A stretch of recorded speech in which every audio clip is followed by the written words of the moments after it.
Bonjour à toutes et à tous et merci de votre fidélité. Il y a ceux qui ne débordent pas de leur point de vue sur Jésus. Il ne peut pas être le Messie, c'est un imposteur. Quelques-uns d'entre eux voulaient l'arrêter, nous dit l'Évangile.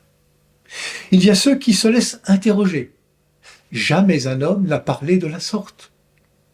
Et puis il y a Nicodème, qui, au milieu de cette société hostile, dit « Notre loi permet-elle de juger un homme sans l'entendre d'abord pour savoir ce qu'il a fait ?»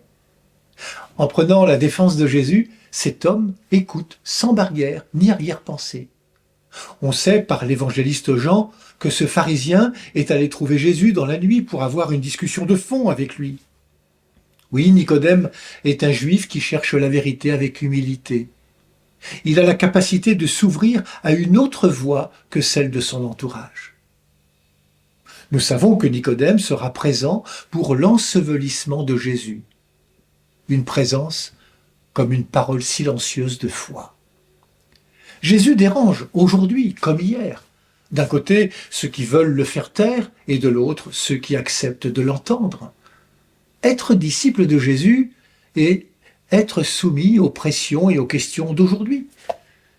C'est être prêt à rendre compte de l'espérance qui est en nous. C'est participer à une immense aventure qui nous dépasse. C'est entrer dans le projet de Dieu qui aime tout homme et aime cette humanité qu'il appelle à ressembler à son Fils Jésus.